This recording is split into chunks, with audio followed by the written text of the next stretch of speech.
Hey guys, welcome back to CarBuyer.com.gg. I have with me the new Mercedes-Benz S-Class. Now, the S-Class has always been the Merc flagship, and today I'm going to show you how it's pushing the boundaries of car technology in 3 ways, as well as one way it might go a little bit too far. Okay, we're on the inside of the S-Class, and as you can see, very beautiful cabin, lots of technology. But what I want to draw your attention to, first of all, are the lights. And if you guys are gamers, you'll be pleased to know that RGB has come to cars, for better or worse. So I'm talking about the interior lighting. Now, a lot of cars have interior lighting nowadays, but this is interior lighting. So strips here, here, here, and at night, this whole thing also is all lit up. You can see it's throughout the whole cabin. It looks very cyberpunk. So I was saying, RGB, where's the RGB? Okay, ambient lighting, there we go, multicolor. So I can switch between different kinds of lighting. Blue, what color is burning blue, jungle green, and also we have the multicolor version. This is Malibu sunset. So this actually slowly morphs as you as time goes by. So just like, you know, your RGB keyboards, your RGB mouse pads, your RGB headsets, RGB every freaking thing. So you're obviously thinking, okay, that looks nice, but what is the point of this? Does it actually have a purpose? In the car, yes, it does actually have a purpose. So one thing it does is when I'm engaging Mercedes MBUX speech control, it actually detects my voice. So you can see that I'm speaking. You can see the waveform kind of jumping up and down here. And if the passenger was talking, that part would light up as well. So go away, Mercedes. Go away.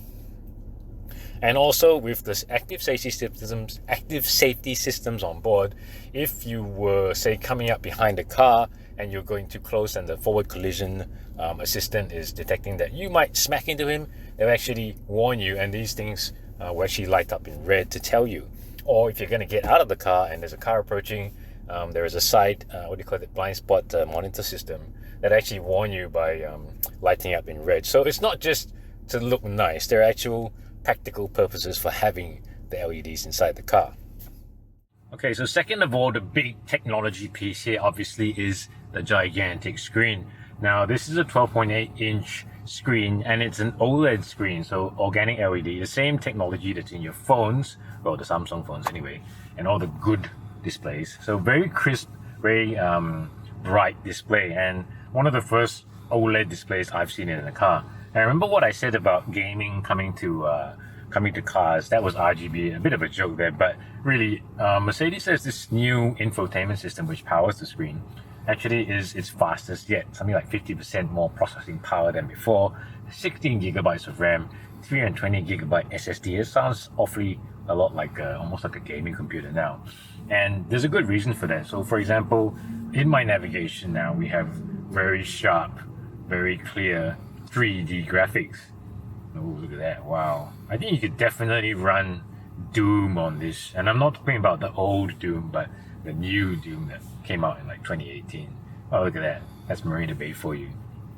So again, it's not just there to look pretty, but there's an actual use for it because, you know, if you're driving along and just assume you've never been to Singapore before, you're driving along and you know where to turn, you can see the landmarks in real life. It really is quite useful to get to where you're going. Now you can see physical landmarks there, and then you can see them out on the street. So you know where to turn, you know where to park, you know where to stop, and so on. So very, very useful, 12.8-inch touchscreen. And I dare say Mercedes has learned the lesson from Tesla. Of course, Tesla has that huge screen, and quite nice to use. We personally don't like touchscreens that much, but I mean, having seen this and used it, it's actually not that bad to use in person. Okay, so point 3 of how the S-Class is a techno powerhouse is augmented reality and almost virtual reality. So right here is the 12.3-inch active driver's display. Okay, we've seen this commonly in a lot of cars these days, especially luxury cars. So no big deal there. But now you can choose different displays, so understated. Again, this is all stuff that we've seen before. So sport display and all that stuff. But what's new about this car, and in conjunction with the active safety systems, is the assistant screen. So if I'm driving along, it'll show me like cars in front of me. It can detect motorbikes, lorries, whatever. That's very useful for increasing your awareness of the road. And of course, this works in conjunction with stuff like adaptive cruise control, your lane keeping, and all that sort of thing. So this is the first time we've seen this in a car outside of Tesla. Again, we see that Mercedes are learning technological tricks from the Americans in that way. And I dare say this one looks a lot nicer than the Tesla.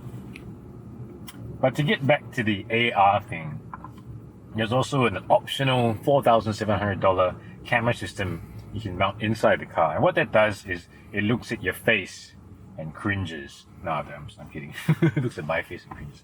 It looks at your face and it detects where you're seeing. So it does what do you call, not a real 3D, but a pseudo 3D effect for the display dials.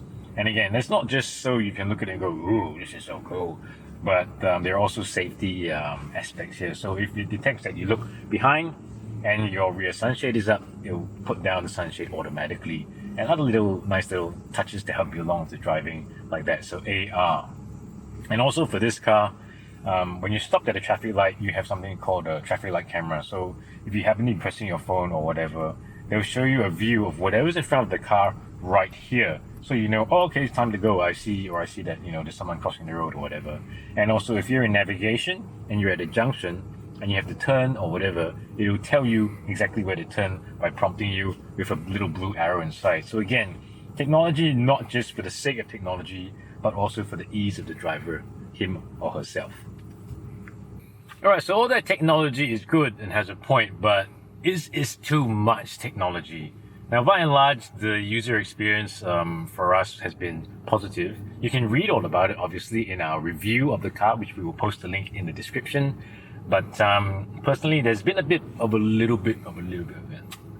But personally, there have been one or two rough edges about the car. So, for example, the problem with having this number of safety systems on the car is that sometimes things go beep beep, and you don't know what the hell is going on. And so when I was parking, for example, and I was reversing into a lot, and I think maybe Mercedes doesn't understand the Singaporean style of parking, which is, somebody's waiting for you, get out of the goddamn way. So I reversed in a little bit too quickly, and suddenly it slammed on the brakes, and I was like, what the hell is going on? And I realized, oh, okay, he thought I was going to hit something. And obviously, with all these systems, you can get used to them. Active parking assist is what the system was. I can turn it off here, and you get used to it.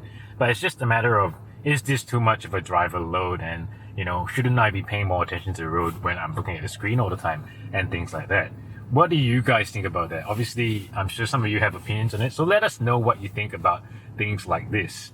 And another thing about touchscreens is, it's easy to use when I'm sitting here talking to you, demonstrating things, sliding, very easy. But when you're on the move and, what if you're talking to somebody and, oh, what did you say? What did you say? So you have a slider here and you also have a slider here. But, we really prefer the tactile scroll wheels for this sort of thing. So if I want to go, so that you can see how that would be a bit of a, so if I'm doing it too fast, sometimes it goes up and down in an imprecise way. So we are not the hugest fans of, capacitive touch buttons. And for example, this part of the steering wheel, the left side, like before, controls the infotainment system. So I can press home and I'll be at home, press back. So I'm scrolling through, I'm trying to scroll up, there you go. So it works. So I'm trying to scroll down, but it's not working. So, it's 90% there, but it does cause a little bit of a distraction sometimes. So that's one area where we think that technology might go a bit too far. We can have some nice tactile buttons, Why don't we have some more? They say they eliminated 27 buttons from this system and replaced it with a touchscreen. But I still think there's a case to be made for buttons in certain cases.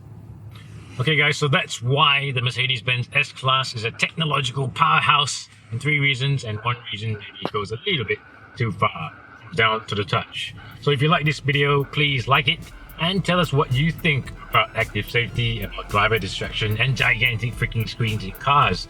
So thank you for watching and stay tuned to carbuyer.com.sg for more. Please hit the subscribe button, the like button and all the usual stuff. Bye.